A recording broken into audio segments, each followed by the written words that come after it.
All right, hello guys. My name is Busca, and I'll be followed by Byron Dent.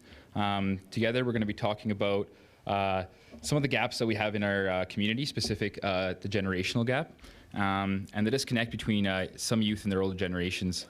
We'll be discussing the conflict and issues these disconnect creates within our city, and how combating these issues will lead to a greater sense of empowerment within our community. So let's start off by thanking SACPA for having us here. Neither Byron or myself have ever been able to present for you guys, so it's a huge honor for us. You'll notice I'm a little bit jittery, so bear with me, please. Over the last 6 months, since I started working at the Boys and Girls Club, Byron and I have had the privilege of working together with some really amazing local teenagers. Every week we spend time with over 120 kids in a huge array of activities. And one main thing that has always struck in my mind anyways, has been the disconnect that some of these youth feel with their older generations. And a lot of the times, this disconnect isn't so much real as it is perceived. So I'm going to start off by talking about the generational gap, making sure we have the same grasp of the concept. Then I'm going to talk about how bridging this gap will allow us to combat, or at least work towards eliminating some local social issues, and how by doing so we can achieve the need to build ownership amongst all ages in our community. I'm also discussing this concept of ownership and why that's important. So after that, I'll briefly discuss how youth-focused programming and policymaking can create the sense of empowerment within our community. I'll finish up with what is missing and left to be done to encourage responsibility and ownership amongst individuals in our community. And after that, Byron will be up to share some experiences and testimonials with youth from within our community. Unfortunately, these youth weren't able to join us today because they have school hours right now, but we were able to gather some really interesting stories from them. Okay, so the generational gap, what is it? Here are the two main points I want people to take away from it. First of all, the gap is a disconnect in views and opinions between people of different generations. This gap isn't as obvious between family members or people who are of close age, and that's because we experience things together, right? We share insights with those that we work with, we go to school with, or go to SACPA with, and so the gap isn't as obvious then. But when we talk to people at the extreme ends of the age gap, say 17-year-olds and 70-year-olds who don't necessarily know each other, the disparity is much larger. These differences are made even larger by our skewed perceptions. So in reality, what I mean by this is that old people and very young people tend to agree on a lot of subjects, but the perception amongst most teenagers is that the older generation is strict, authoritative, and out of touch with youth issues. Regardless of whether or not that is the reality, it is the perception. And likewise, most older people perceive youth as being trouble waiting to happen, or as not really having too much to contribute to society. And obviously, again, that is not the reality, it's just a perception. It's these stereotypes that isolate us from each other. They limit dialogue and hinder our ability to work together in fixing things that don't affect either group individually, but affect all of us equally. It creates an us versus them mentality, which really, it creates conflict within our community. And when one side blames the other for issues within the community, neither side is able to take ownership or responsibility for those issues. And to that end, the community suffers. So now I'm going to talk about some of the issues that are happening within our community and some ways that we can combat them. These issues aren't caused by the generational gap. I want to make sure that everyone's aware of that. I'm not saying that by having these different experiences we have this huge that they're causing these issues, but by building connections between younger and older generations, we can actually start working towards fixing some of these things. And we open up new exciting dialogue, we open up new ideas, new support networks, and most importantly, a healthier and happier community. So yeah, I'm sure most of you understand some of these issues. I just want to briefly touch on some of them and how they specifically affect youth. And you'll see that by ignoring these issues, we raise kids who grow up dismayed and discouraged by society's expectations. So youth poverty and homelessness. Kids are already vulnerable by virtue of relying on their guardians. And the sad reality is that many kids don't have a stable home life. This means that shelter and food aren't always available. I work with so many kids who are attempting to go to school every day and go to work at the same time, and they're just so discouraged by how little support and how little encouragement they get from those around them. Almost 20% of youth in Lethbridge live in low-income housing, but that doesn't mean that they're any less passionate or any less ready to contribute to this community and to the world around them. The next one's mental health. Perceptions are slowly shifting with mental health, but we still have two major issues with it. And the first is diagnosis and care, obviously. We're unable to support and properly care for a lot of individuals who are suffering with mental illness. But the second issue is stigmatization of mental illness. And again, youth are specifically vulnerable to these. Peers at the youth level don't tend to be as well equipped for dealing with such things. And this leads to isolation. And really, who's a kid to turn to, right? Like, if you're already having problems at school, not attending, or with other kids, you know, are you going to turn to your school counselor who wants you suspended for being absent? Are you going to turn to a psychiatrist that you can't even afford? You know, these things are impossible. So there is these things available for youth. There is help available, but again, there's this huge disconnect between the help that is available, those who can provide the help, and those who actually need it. And bridging this gap, again, encourages dialogue and eliminates this huge disconnect. And then the next few things are, you know, kind of obvious as well. Emotional support. Obviously, a lot of kids aren't receiving emotional support in the areas that they really require. And I think that older generations are especially suited, especially since the experiences we've had, to really like help kids to the things that, you know, to us may not seem like a huge issue, but to them is like their whole world, right? Lack of safe environments is another issue. Safe environments is a huge one for me, because if you can't feel safe in a location, you can't really take ownership of it. And if you can't have ownership over a location, you have no real need to take care of it. You have no real want to look after it. And in this community, we have, you know, places like Youth One, Boys and Girls Club, YWCA, who do provide these safe locations. But in the cases that they do, it tends to be at certain specific times, and this ties into our next point, is tends to be in locations where they don't necessarily have transport available to them.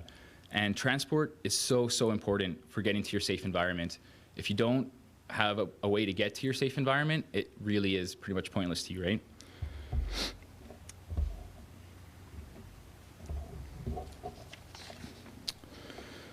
So yeah, now I want to talk a little bit about community empowerment.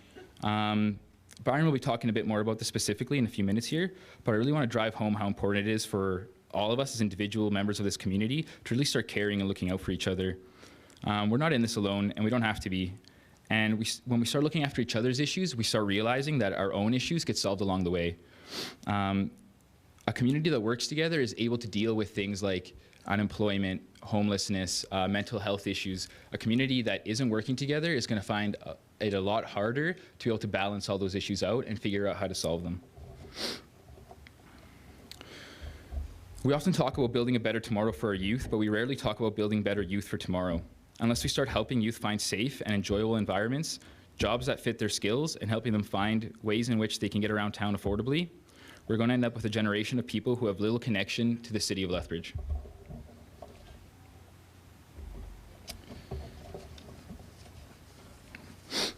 So really, what's next in kind of solving these issues and really bridging this gap? The one that comes to mind first is government accountability for positive changes. This one comes to mind, obviously, because of the changes in government, specifically here in the province recently, right? I know that many people in this room, including myself, are excited and interested to see what the new government's going to do in Edmonton. And the reason it's exciting isn't just because there's a different party in charge, but because of the changes this could mean for our province. The first step for the NDP was winning the election, but now the hard work begins. And it's up to us to make sure that we hold them accountable for the changes that we want to see.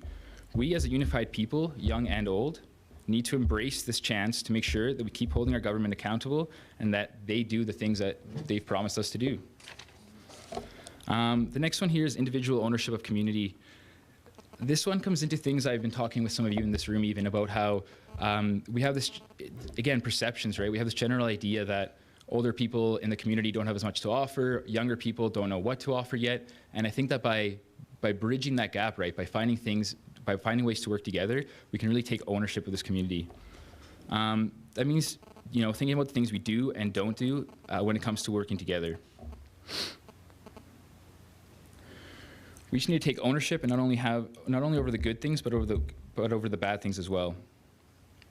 It is unlikely that we'll ever see a society where every single youth is safe and stable all the time at their home life, and that's unfortunate. But we can make the individual choice that every youth deserves to feel safe and supported. So ostracizing and stereotyping totally destroys this. It simplifies and limits our ability to have a true dialogue.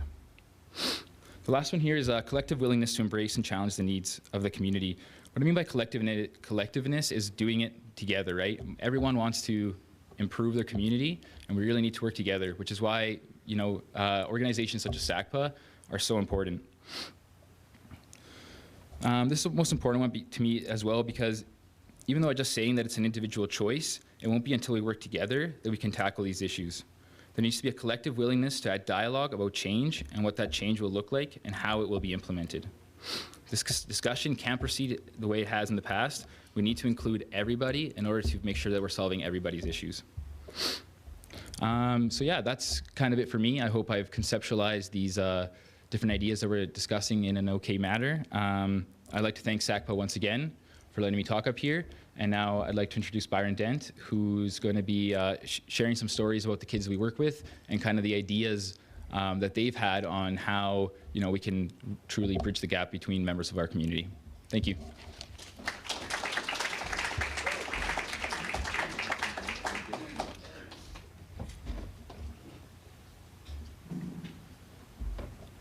All right, hello everyone. Nice to see so many of you here. Nice to see so many smiling faces. Before I get started, I'd like to share a joke that was shared with me before the beginning of today's presentation. So I'm gonna ask all of you, what is it that kids and grandparents have in common? They all hate the parents.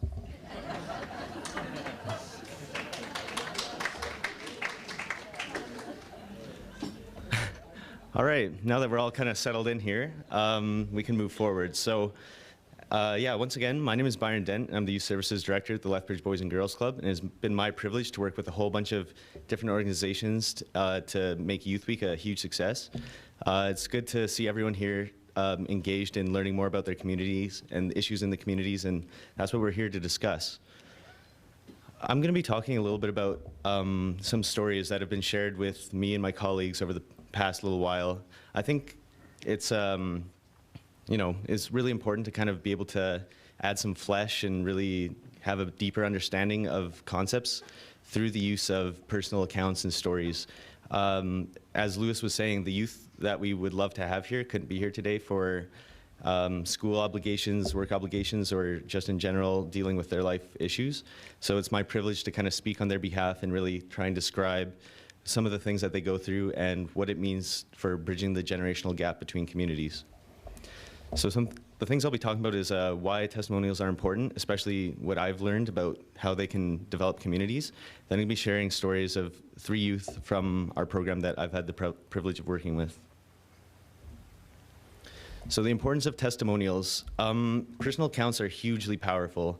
I know for me, when I came to Lethbridge just about 6 years ago, I came here to pursue my Bachelor of Science degree at the university, and for the first little bit, I really felt like a tourist in this city. And by that I mean I had my little bubble. I was living in res at the university, and I really had no attachment to the community and city of Lethbridge as a whole. At first, I didn't know why this was so, but I knew that it was true. This is because I was invested in my education, doing well, making new friends, and really developing my own career. That changed completely when I started working at the Lethbridge Boys and Girls Club. I had the chance to work with children and families and really develop a deeper understanding of some of the stories that they had and the struggles that they had and the issues that they face. And Lethbridge went from being a university town to me to a town that has so much to offer and so many people with all their stories and the importance of it all. Lethbridge became real, and I became invested in it. That's why I would like to share some of the stories that the youth have shared with me with all of you here today, because I hope that it can really help, create that connection between youth and everyone in this room today. So first we're going to start with Kevin. Now Kevin is a real youth in our program, although it's not his real name. Due to some of the subject matter that we'll be discussing here today, it's important to not have their real names in order to protect their identity, but the point will still be the same. So we meet Kevin. stereotypes, archetypes, and understanding. So Kevin has been in a youth in our program for many years now. If I were to describe Kevin at first glance, you'd see him with his mohawk, his torn up jeans, his piercings, his ripped up, tattered jean jacket, and have band t-shirts. Earlier we were talking a little bit about stereotypes and how those can really influence and kind of affect the way we perceive individuals. If I were to describe as some punk kid, Kevin would come to mind. I've chosen this picture of Kevin up here today. It is of an individual who would typically be described as some sort of anarchist, typically throwing something like a Molotov cocktail or whatever to damage a building. Here it's depicted as throwing flowers. The reason I think this is really accurate of Kevin as an individual is that although his exterior really kind of portrays him as a punk who's no good to society, as soon as you get to know the individual, you'll find that that's not true at all. Kevin's a youth in our program who is politically wise, insightful, but also struggles with a lot of the issues we were mentioning earlier today. The issues that come to mind of special importance are mental health issues, youth homelessness, and struggling with transportation and poverty in general. He is currently struggling with family life, and these issues can lead to tragedy. Last year, Kevin attempted to take his own life and did so again this year. The good news of that is that he is all right and is making a recovery and is doing better. But the importance of the matter is that despite this young individual who has so much to offer the world, he's still struggling with these issues. And because of these issues, he's suffered a great disconnect with himself and his community. Currently, he views his community as one that is hostile. It's him versus the community, not a community that embraces and can support him, but one in which he has to fend and fight for himself. This is the reason why we're all here today. We're here today so we can figure out how to kind of bridge that gap, and so we can ensure that youth like Kevin really are supported rather than they are ostracized and feel like they have no one they can trust and reach out to. I'm going to share a quote with you. Those who make peaceful revolution impossible will make violent revolution inevitable. Some of you may recognize this as a quote from JFK, but when I see it, I recognize it as a quote from Kevin. He actually said it to Lewis and I at our program a couple of weeks ago when we were discussing some political, manifestations that have been happening and issues that he really takes heart with.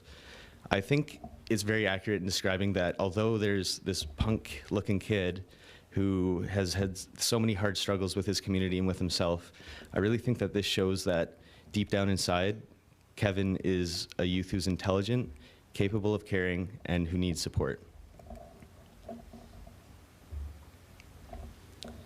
So next we move on to Chris. Chris is a very interesting and colorful youth in our program. He is one who has been in our program for years now and has typically struggled with mental health issues, fetal alcohol spectrum disorder, and behavioral problems, aggression, that sort of thing. So my first many interactions with Chris have been either telling him not to harass other youth, not to instigate fights between other youth, and to just try and encourage him to be a positive role model in the program. To no success, I might add. It was a weekly struggle to get to work with him, and every week it would be new challenges, but with what I was hoping through support and everything like that, we'd be able to instill positive change. I was wrong, and I'll admit it. I wasn't able to quite do that, but luckily there's something quite interesting that happened with Chris, and that's transformation through opportunity. So I've chosen to depict Chris through an image of gears here. The reason I've chosen to do so is because when I see Chris thinking and trying to work out his day, I can literally see the gears turning in his head. He's struggling with his mental health issues to make connections and to bridge the gap, and that was something that I've always known to be true. However, Chris was given an opportunity. Through his school program, he was given the opportunity to volunteer as a youth leader with the kindergartners at the Lethbridge Boys and Girls Club. at first, I was a little hesitant to see how this would go. We had this kid with behavioral issues who struggled to, make ends meet and struggled to not fight with other youth in the program.